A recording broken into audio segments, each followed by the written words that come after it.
Pernah nggak sih lo ngerasa kalau ada yang aneh setiap kali Persib main bagus, ujung-ujungnya pasti ada masalah. Entah disangsi, entah dihujat, atau malah dua-duanya sekaligus. Dan kali ini hal itu beneran kejadian lagi.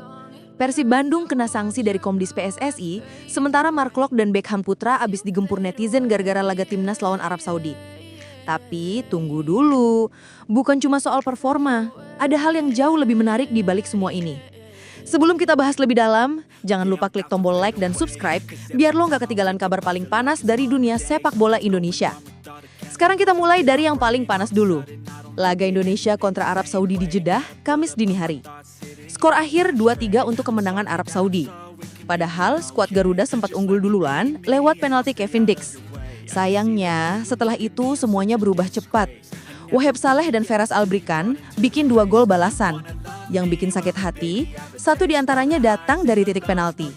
Dan dari situlah, nama-nama seperti Mark Klok, Yaakob Sayuri, dan Beckham Putra mulai ramai dibahas netizen. Mark Klok dinilai jadi penyebab gol pertama Arab Saudi. Karena sapuannya di daerah pertahanan justru melambung ke tengah dan malah dikuasai lawan.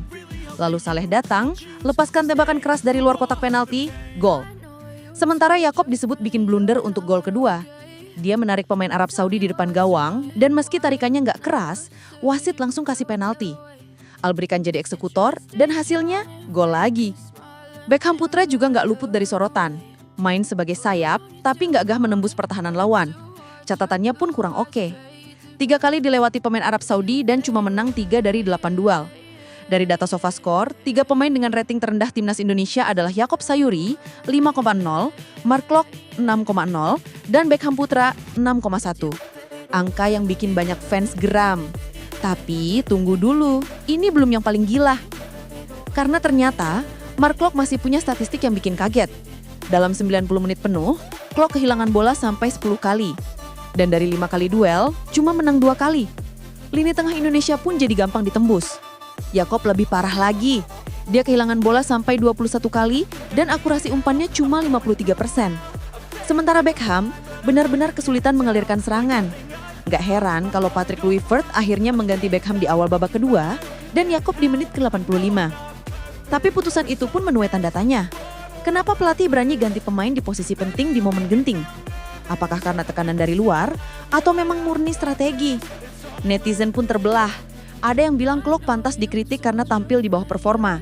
Tapi banyak juga yang merasa kritik itu sudah kelewatan, bahkan menyerang kehidupan pribadi. Padahal kritik itu seharusnya membangun, bukan menghina. Selesai bahas timnas, kita balik ke kabar dari Persib Bandung. Yup, klub kebanggaan Jawa Barat ini lagi-lagi disangsi Komdis PSSI. Kali ini bukan soal penonton, tapi soal pemain mereka, Frans Putros. Bek asal Irak itu dapat kartu merah waktu lawan Arema FC di Stadion Kanjuruhan 22 September lalu. Wasit asal Uzbekistan, Asker Natvaliev, menilai tackle Putros ke Paulino Valdeci terlalu keras. Dan hasilnya, Komdis PSSI menjatuhkan hukuman tambahan. Putros dilarang main 2 pertandingan berikutnya dan didenda 10 juta rupiah. Persib pun langsung kasih pernyataan resmi. Deputi CEO mereka, Aditya Putra Herawan, bilang klub menghormati penuh putusan Komdis. Aditya juga bilang putusan ini dijadikan pelajaran. Bukan cuma buat Putros, tapi buat seluruh tim.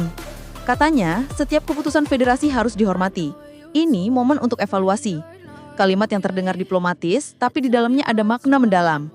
Persib ingin tetap profesional. Mereka nggak mau pernyataan, meskipun banyak fans merasa putusan itu agak berlebihan. Dan Aditya nambahin, kejadian itu jadi pengingat supaya pemain tetap jaga semangat fair play di setiap laga. Tapi tunggu dulu, masalahnya belum selesai. Setelah kabar sanksi keluar, pelatih Persib Bandung Boyan Hodak ikut buka suara. Dia mempertanyakan jadwal pertandingan Persib setelah melawan Selangor FC. Menurutnya, jadwal yang terlalu padat bisa bikin pemain kelelahan, dan itu berpengaruh langsung ke performa tim. Sekarang coba lo bayangin, di satu sisi pemain Persib diserang abis-abisan waktu bela timnas. Di sisi lain, klubnya sendiri lagi kena sanksi dan jadwal padat. Tekanan datang dari 2 arah sekaligus. Dan di tengah semua itu, tim tetap harus tampil maksimal setiap minggu. Itulah realita keras yang sedang dihadapi Persib Bandung sekarang. Klub besar, dengan ekspektasi besar, tapi selalu berada di bawah sorotan. Satu kesalahan kecil langsung viral. Satu tackle keras langsung jadi kasus. Padahal, di balik itu para pemain juga manusia biasa yang bisa capek, frustasi, tapi tetap berjuang buat nama Indonesia. Jadi, buat lo yang nonton video ini, coba lihat dari dua sisi. Kritik boleh, tapi tetap hargai usaha mereka. Mark Klok, Yaakob Sayuri, Beckham Putra, mereka pasti juga tahu performanya belum maksimal. Dan kalau kita mau timnas Indonesia makin kuat, dukungan justru jauh lebih penting daripada caci maki. Nah, gimana menurut lo? Apakah sanksi untuk Persib dan hujatan ke Mark Klok itu memang pantas? Atau justru terlalu berlebihan? Tulis pendapat lo di kolom komentar karena kita bakal baca satu persatu. Dan sebelum video ini berakhir, jangan lupa klik like, tekan tombol subscribe dan nyalain loncengnya.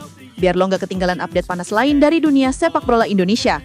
Karena di channel ini, kita nggak cuma bahas skor, tapi juga cerita di balik lapangan. Sampai jumpa di video berikutnya. Hidup Persib dan salam sepak bola Indonesia.